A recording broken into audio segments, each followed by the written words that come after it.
Shri Ganesha Sharada Gurubhyo Namaha Ramaya Ramabhadraya Ramachandraya Vedase Raghunathaya Nathaya Sitaya Pataye Namaha. Welcome to all for this session on Ramayana to chapter 25 of Aranya Kanda. Since the previous chapter, we are seeing the Khara's army with 14,000 demons and the great warriors like Dushana and Trishira is charging towards Rama, who is alone to face them. And then, as they walk ahead, there were evil portents, but Khara kept on neglecting them with full of confidence to face Rama. Reaching the hermitage, Khara, in company with those who preceded him, beheld Rama, the destroyer of his enemies, full of wrath, armed with his bow, and seeing that mighty warrior, bow in hand, Khara ordered his charioteer to drive upon him with his car. Thus commanded, Suta drove his horses to where the illustrious Rama, wielding his bow, stood unmoved. Beholding Khara advancing on Rama, the Titans, uttering loud shouts, surrounded him on all sides, and he stationed in his chariot amid those Yatudhanas, resembled the planet Mars encircled by stars. Losing 1,000 shafts, Khara emitted a tremendous war cry, and all the demons in fury showered various missiles on that invincible archer Rama, striking him in their frenzy with iron clubs, swords, spears, and axes. With their colossal stature and extraordinary power, they resembled mountains as they bore down on Prakasha with their chariots and horses. In their desire to overcome Rama, those demons hordes mounted on elephants as high as the peaks of mountains covered him with a hail of weapons like great clouds letting loose their rain on the king of mountains.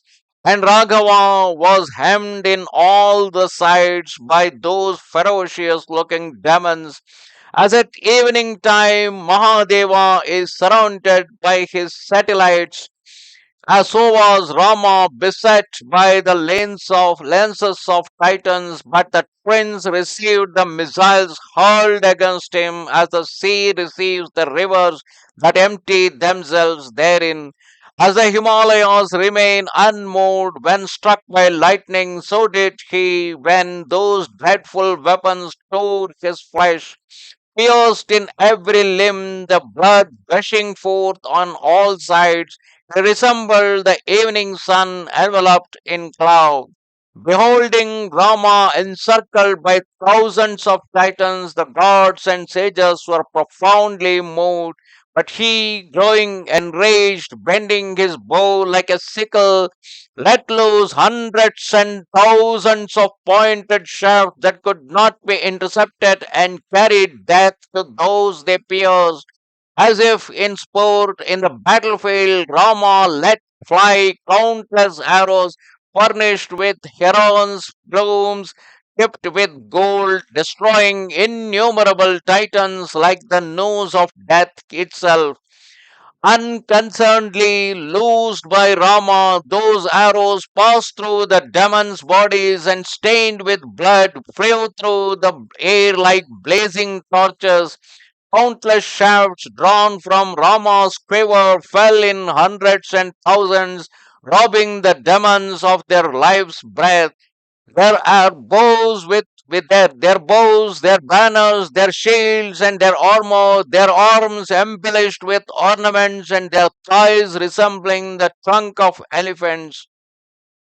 The arrows of Rama discharged from the bowstring cut down horses yoked to the chariots with their golden trappings, together with the charioteers, elephants with their riders, horsemen with their steeds, were all transfixed by his shafts and dispatched to the region of Yama. Pierced by those pointed shafts, the rangers of the night emitted terrible shrieks, and decimated by those death dealing arrows, the demon host was unable to defend itself as dried wood is ignited by the proximity of fire. Then certain demon warriors, full of energy and zeal, for a paroxysm of rage, let fly lances, tridents, and other weapons at Rama, but he, intercepting them, cut off the heads of those demons with his shafts, thus depriving them of their lives. They, having had their heads, their shields, and their bowstrings severed, fell to the earth like trees thrown down by the blast of Garuda's wings. Then the remaining titans fled, seeking refuge from those death dealing arrows with Khara, but Dushana, taking up his bow, rallied them and rushed on Rama as if he were Antaka himself. Thereafter, the Titans, growing bolder, hurled themselves on Rama's Anu, armed with the trunks of sala and tala trees and huge rocks, with lances, maces, and snares, bearing darts, clubs, and nooses in their hands. Those great warriors covered the whole field with a hail of missiles, discharging volleys of trees and rocks. Thereafter, the combat waxed furious, causing the hair to stand on end, and now it seemed as if Rama were the victor, and again the demons appeared to triumph. Then, seeing himself besieged on all sides, that mighty warrior Rama, covered by a hail of darts, sent up a terrific shout, placing the mantra propelled Gandharva weapon on his bow. They whereupon 1,000 arrows sped from his bent bow, covering the 10 regions. With such skill did Rama with such skill did Rama discharge his arrows that the demons were unable to distinguish when he drew them from their quiver, and when he loosed them, and his shafts caused darkness to spread over the sky and obscure the sun. Slain in their thousands, the demons fell in heaps, and the battlefield was strewn with corpses struck down, disemboweled, transfixed, torn, and hacked asunder.